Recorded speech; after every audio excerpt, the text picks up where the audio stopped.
Jacob and Monod ने लाइकोपेरॉन discover किया in prokaryote यानी बैक्टीरिया में। और बैक्टीरिया में किस टाइप का सिस्ट्रॉन होता है? पॉलीसिस्ट्रॉनिक। पॉलीसिस्ट्रॉनिक का मतलब होता है कि उनकी एक स्ट्रक्चरल जीन एक से ज्यादा एंजाइम बनाती है। और यूकैरियोट में मोनोसिस्ट्रॉनिक होता है, मतलब उनकी स्ट्रक्चरल जीन सिर्फ एक एंजाइम बनाती है। मतलब AUG से स्टार्ट हुआ और UAA या UAG या UGA जहां भी टर्मिनेशन पे आया तो एक एंजाइम बनेगा, इसीलिए यूकैरियोट मोनोसिस्ट्रॉनिक होता है।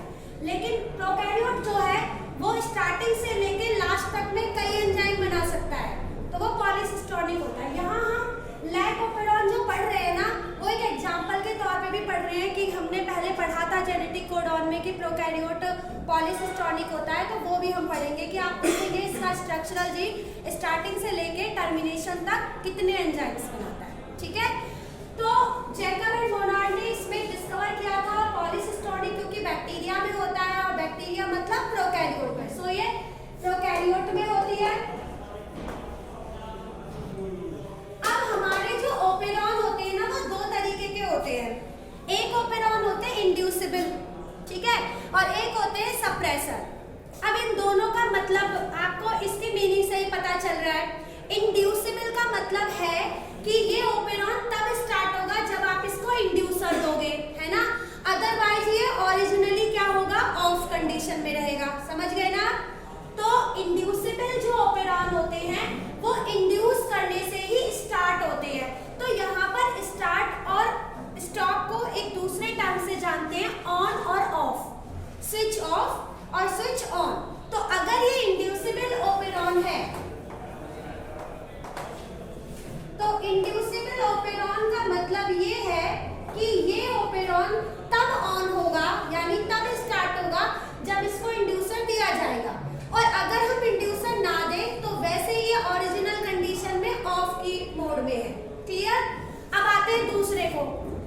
जो दूसरे टाइप के ओपेरॉन होते हैं सप्रेसिबल, उसका मतलब क्या है? सप्रेसिबल मतलब ये कि जब उनको कोई उनका जो हार्मोन या कोई भी एंजाइम हम जब देंगे तो वो क्या हो जाएंगे, बंद हो जाएंगे, सप्रेस हो जाएंगे। तो वो ओरिजिनल कंडीशन में क्या है, हमेशा ऑन है। तो वो तो पहले से ही स्विच ऑन है, जब आप दोगे तो वो ऑफ हो जाएंगे, वो होते हैं सप्रेसिबल ओपेरॉन। और इंड्यूसिबल पहले से ऑफ है और जब आप उसे इंड्यूसर दोगे तब वो हो जाएंगे ऑन। यानी ये दोनों ही ओपेरॉन इंड्यूसिबल और सप्रेसिबल एक दूसरे के अपोजिट होते हैं। समझ में आ गया? इंड्यूसिबल इंड्यूसर देने पे ऑन होंगे तो यानी पहले से ही ये क्या है, ऑफ। सप्रेसिबल देने पर सप्रेस होंगे, बंद होंगे, यानी वो पहले से क्या है, ऑन। बस इतनी सी बात है। फिलहाल आपके सिलेबस में इंड्यूसिबल ओपेरॉन है। एक और ओपेरॉन है ट्रिप्टोफेन, वो आपके सिलेबस में नहीं है, वो जस्ट एक नाम के तौर पे आपके बुक में आएगा। तो जो ट्रिप्टोफेन ओपेरॉन होता है TRYP, ये ओपेरॉन सप्रेसिबल होता है, ठीक है, एज अ नॉलेज, लेकिन वो आपके सिलेबस में नहीं है।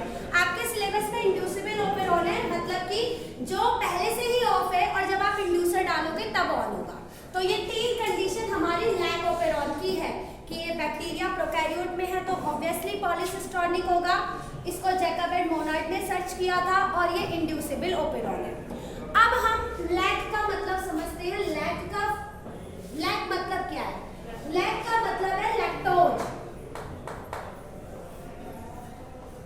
ठीक है, लैक्टोज ओपेरॉन है ये। क्लियर? चलिए अब हम इसे स्टार्ट करते हैं।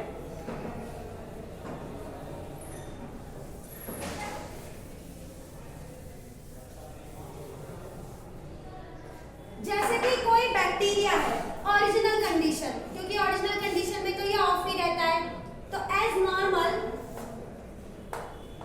ये कैसा बिहेव कर रहा है बैक्टीरिया? बैक्टीरिया ये हो गई उसकी सेल मेम्ब्रेन, और सेल मेम्ब्रेन के ऊपर बैक्टीरिया के क्या होता है, सेल वॉल, क्योंकि बैक्टीरिया में सेल वॉल होता है, ठीक है। अंदर न्यूक्लियस होता नहीं है क्योंकि ये प्रोकैरियोट है, कोई भी मेम्ब्रेन बाउंड ऑर्गेनेल होंगे नहीं, तो न्यूक्लियोइड ऐसे ही साइटोप्लाज्म में पड़ा रहता है। चलिए हम अंदर इसका जो डीएनए है वो बनाते हैं, ठीक है।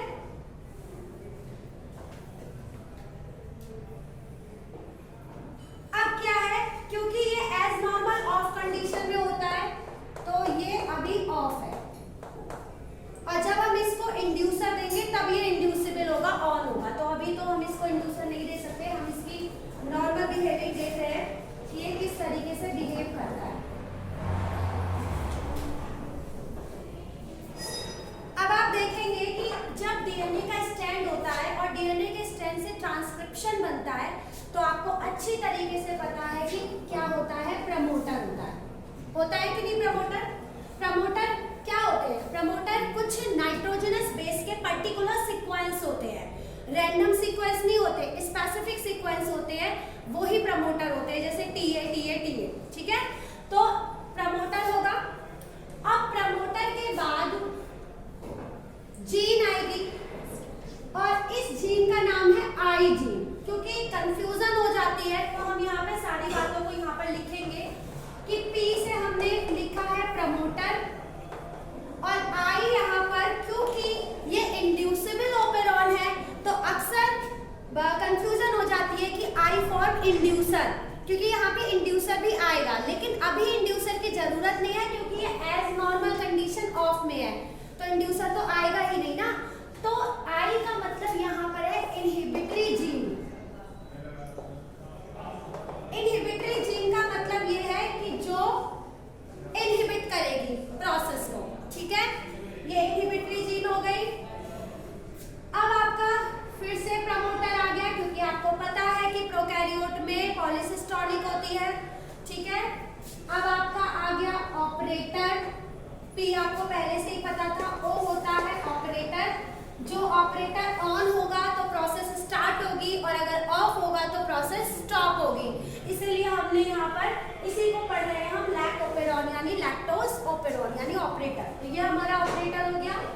अब इसके डीएनए में पता है जो जीन होती है वो 3 टाइप की जीन होती है, Z, Y और A, ठीक है। तो Z जीन जो होती है वो एक एंजाइम बनाती है, बीटा गैलेक्टोसाइडेज।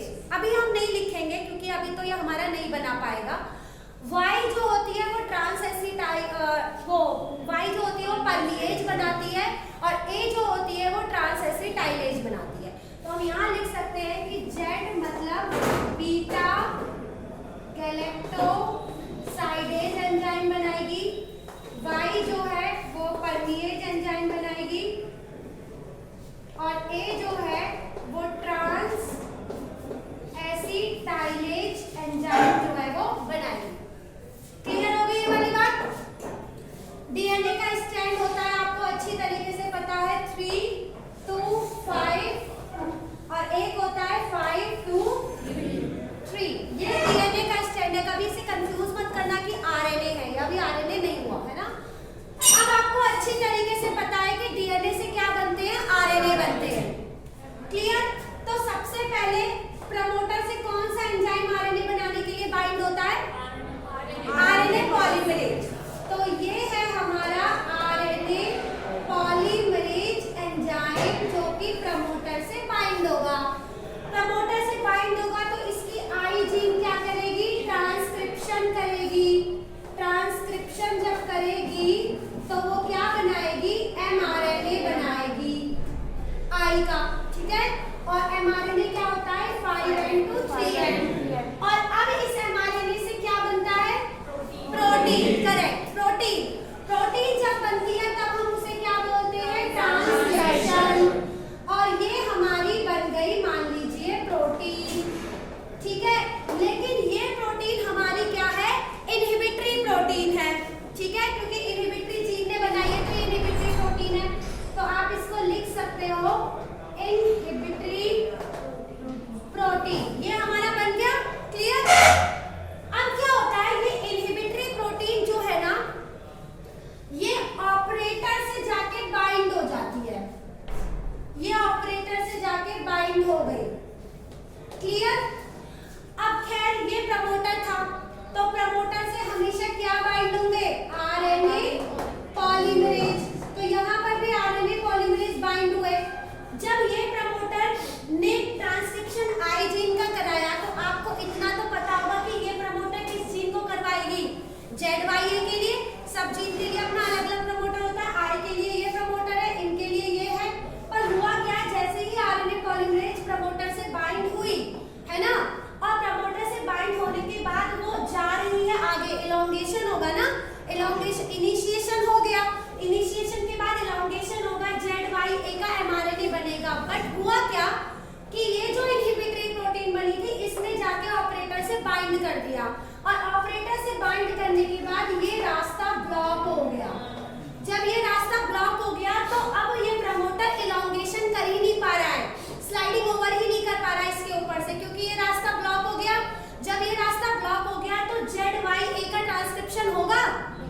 नहीं होगा ना, जब ये रास्ता ब्लॉक हो गया वो आगे ही नहीं बढ़ पा रहा आरएनए पॉलीमरेज प्रमोटर से बाइंड होके, तो क्या इलॉन्गेशन होगी? नहीं होगी। तो यहाँ पर नो ट्रांसक्रिप्शन, मतलब कि ना तो जेड का, ना वाई का, ना ए का, कोई का एमआरएनए नहीं बनेगा। जब ट्रांसक्रिप्शन ही नहीं हुआ तो ट्रांसलेशन हो जाएगा?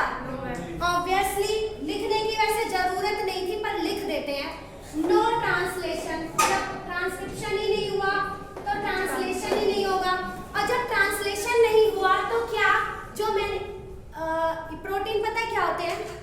प्रोटीन होते हैं पॉलीमर ऑफ अमीनो एसिड, और ये जो protein polymer of amino acid होते हैं ये डेरिवेटिव्स, मतलब एंजाइम क्या होता है? एंजाइम एक्चुअली डेरिवेटिव्स होता है प्रोटीन का, ठीक है। तो जब हम ये वाली बात बोलते हैं बार बार कि मतलब प्रोटीन नहीं बना, प्रोटीन नहीं बना, तो उसका मतलब यही है कि एंजाइम्स नहीं बने, है ना। तो जब यहाँ पर ZYA का, डीएनए का, जीन का ट्रांसक्रिप्शन ही नहीं हुआ, उनके एमआरएनए ही नहीं बने, तो उनके प्रोटीन भी नहीं बनेंगे, और जब उनके प्रोटीन नहीं बनेंगे तो आप बताइए मुझे, क्या Z बीटा गैलेक्टोसाइडेज एंजाइम बना देगा? नहीं बनाएगा। क्या Y परमेज बना देगा? नहीं बनाएगा। क्या A ट्रांसएसिटाइलेज एंजाइम बना देगा? नहीं बनाएगा। तो यहाँ पर नो एंजाइम फॉर्मेशन, कोई भी ट्रांसक्रिप्शन, कोई भी ट्रांसलेशन, कोई भी एंजाइम नहीं बनेगा, और ये कंडीशन होती है हमारी ऑफ की। यहाँ पर लैक्टोपेरॉन यानी लैक्टोज ओपेरॉन जो है वो ऑफ है। आगे ये वाली बात समझ में, जिसको भी नहीं आई है वो अभी पूछ सकता है, जिसको भी नहीं आई है, सौरभ को, जतिन को, किसी को भी कोई प्रॉब्लम हो, ठीक। अब मैं एक और चीज बताती हूँ तुम्हें, थोड़ा सा इसी चीज में, ये तीनों एंजाइम का काम क्या होता है ये बताते हैं, है ना। एक्चुअली ना इन तीनों एंजाइम्स का काम होता है लैक्टोज को तोड़ने का, ब्रेक डाउन करने का, लैक्टोज को डाइजेस्ट करने का। और लैक्टोज को डाइजेस्ट करके ये करते क्या है? एक्चुअली ये तीनों लैक्टोज को डाइजेस्ट करके दो पार्ट में तोड़ते हैं, ग्लूकोज में और गैलेक्टोज में। और जो ग्लूकोज होता है वो उनका क्या होगा? आपके लिए ग्लूकोज क्या होता है? सोर्स ऑफ एनर्जी ना, ग्लूकोज उनका न्यूट्रिएंट है। तो जब लैक्टोज ही तो इंड्यूसर है, जब वो जाएगी तभी तो ये ओपेरॉन इंड्यूसिबल होगा, मतलब ऑन होगा। तो लैक्टोज जब जाती है तो ये तीनों एंजाइम ही उस लैक्टोज को ब्रेक डाउन करते हैं, और तब उस बैक्टीरिया को, ये बैक्टीरिया की बॉडी है, तब उस बैक्टीरिया को ग्लूकोज गैलेक्टोज यानी ग्लूकोज अपना मिलता है। लेकिन अब आप ये सोचिए कि अगर लैक्टोज जा ही नहीं रहा है तो फिर किस चीज को ये एंजाइम तोड़ेंगे? ये तीनों एंजाइम लैक्टोज को ही तो तोड़ने के लिए बने हैं, और जब लैक्टोज जा ही नहीं रहा है तो ये तीनों फिर किसको तोड़ेंगे? ये तो किसी को नहीं तोड़ेंगे ना, क्योंकि तो लैक्टोज को तोड़ते हैं और लैक्टोज है ही नहीं, तो ये किसी को नहीं तोड़ेंगे। तो फिर ये बनेंगे ही क्यों? जब ये जिसको तोड़ते हैं वो आ ही नहीं रहा है तो फिर ये बनेंगे क्यों? Because transcription and translation is energetic process. ये आप सभी जानते हैं कि ट्रांसक्रिप्शन भी एनर्जी लेता है, एनर्जेटिक प्रोसेस होती है। और कल ही आपने ट्रांसलेशन पढ़ा था कि ट्रांसलेशन भी एनर्जी लेता है, क्योंकि कितने टीआरएनए आते हैं और हर टीआरएनए से जब अमीनो एसिड बाइंड होता है तो टेक एनर्जी, है ना, जो हमने अमीनोसाइलेशन पढ़ा था। तो जब ये दोनों ही प्रोसेस इतनी एनर्जी लेने वाले हैं तो आप खुद सोचिए कि एनर्जी खर्च करके बैक्टीरिया इनको बनाएगा भी, और वो सब्सटेंसेस आएगा ही नहीं जिसको ये एंजाइम तोड़ेंगे, तो वो एनर्जी तो इनके लिए वेस्ट हो गई ना। तो इन्हीं की बॉडी नहीं, ये हम सबकी बॉडी, हम सभी ऑर्गेनिज्म में ऐसा मेटाबॉलिज्म होता है कि हम अपनी एनर्जी को बहुत प्रिजर्व करके रखते हैं, हम वहीं पर ही खर्च करते हैं। तो इसीलिए इस टाइप के ओपेरॉन है, ये जिस सब्सटेंसेस को तोड़ते हैं अगर वो सब्सटेंसेस आएगा ही नहीं तो ये ऑफ रहेंगे, यानी ये बनेंगे नहीं, क्योंकि बनेंगे तो एनर्जी खर्च होगी और फिर ये एंजाइम बेकार ही पड़े रहेंगे क्योंकि लैक्टोज आया ही नहीं है। तो इस टाइप की प्रोसेस में होती ही है, नेचुरल है कि इस तरीके से ऑपरेटर से बाइंड हो जाता है, ये आगे जा नहीं पाता, इलॉन्गेशन हो नहीं पाता, no transcription, no translation, no enzyme. जरूरत भी एंजाइम की थी नहीं क्योंकि ये एंजाइम लैक्टोज को तोड़ते, लैक्टोज आया नहीं था। अब आगे बात समझ में। अब हम ऑफ कंडीशन बनाएंगे और ऑन कंडीशन बनाएंगे कि अब लैक्टोज जाता है तो क्या होगा। क्लियर? तो ये वाली चीज आपने अगर नोट डाउन कर लिया तो हम इसी में ही ऑन बना देते हैं। तो देखिए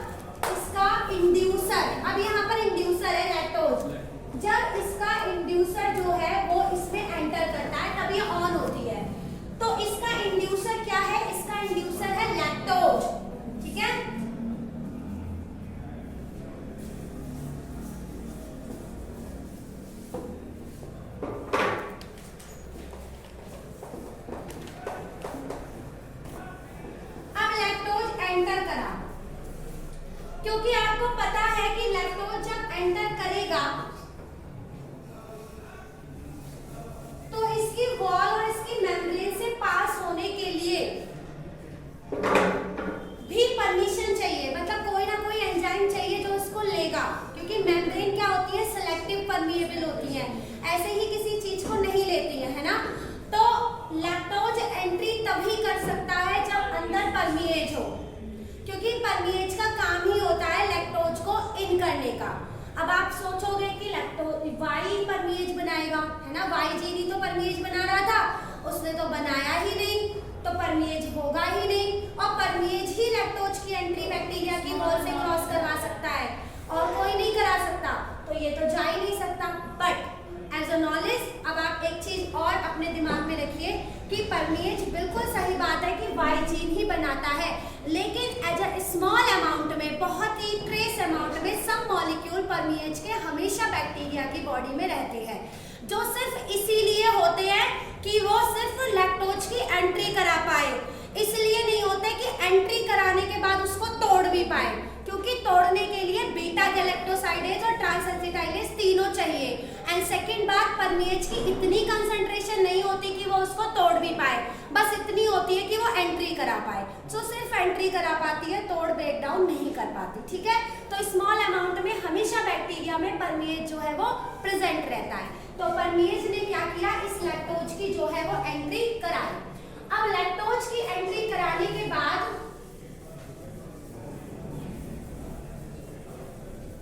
लैक्टोज की जो एंट्री हुई, उसकी एंट्री होने के बाद जो परमिएज की वजह से हुई, लैक्टोज दो पार्ट में टूट जाता है ना। अब ये दो पार्ट में देखना कैसे टूटता है, सारा लैक्टोज दो पार्ट में नहीं टूटता, ऐसा होता है लैक्टोज थोड़ा सा एंटर करेगा, अभी एकदम से तो सारा नहीं होगा, धीरे धीरे धीरे धीरे परमिएज उसको एब्जॉर्ब करेगी। तो जैसे ही अंदर गया, अंदर लैक्टोज का कुछ पार्ट जो है एलो लैक्टोज में कन्वर्ट हो जाता है, लेकिन एलो लैक्टोज में थोड़ा सा, जैसे एक चेन नहीं चल रही, मान लो यहाँ पे 100 लैक्टोज है, मान लो 100% लैक्टोज है, तो एक करके जा रहे हैं ये, और जितने भी जा रहे हैं उसमें से एलो लैक्टोज में भी थोड़े थोड़े हो रहे हैं। तो मान लो 100 में आपने समझ लिया लैक्टोज है, तो मान लो 1% एलो लैक्टोज और 99% लैक्टोज अभी भी बॉडी में होगा, ठीक है। तो ये दो पार्ट में टूट जाती है, बैक्टीरिया के अंदर जो केमिकल्स होते हैं उनकी प्रेजेंस में लैक्टोज, थोड़ा सा लैक्टोज एलो लैक्टोज में टूट जाता है। एलो लैक्टोज मतलब मॉडिफाइड हो जाता है, टूटता नहीं है, अभी ब्रेक डाउन नहीं हो रहा। Allolactose is a modified form of lactose, वो उसी का ही एक फॉर्म है, ठीक है। तो एलो लैक्टोज में ये मॉडिफाइड हो गया, बाकी अभी लैक्टोज सारा बचा हुआ है, ठीक है अंदर। अब क्या होता है, ये तो अपना काम करेंगे ही, इनको तो कोई नहीं रोक सकता, तो फिर से प्रमोटर से आरएनए पॉलीमरेज बाइंड हुआ, है ना, और उसने क्या किया, स्ट्रक्चरल जीन, ये ZY, ये पता है आपको क्या है, ये स्ट्रक्चरल जीन है, ठीक। तो ये जो है आई, वो क्या बनाएगी, mRNA 5 एंड 2 3 एंड, जैसे अभी आपने बनाया था mRNA, ये mRNA बनने को हम क्या कहते हैं, ट्रांसक्रिप्शन। फिर mRNA आपको पता है क्या बनाएगी, ट्रांसलेशन करेगी, और ट्रांसलेशन करने के बाद वो क्या बनाएगी, प्रोटीन, जो उसको हम क्या बोलते हैं, इनहिबिटरी प्रोटीन।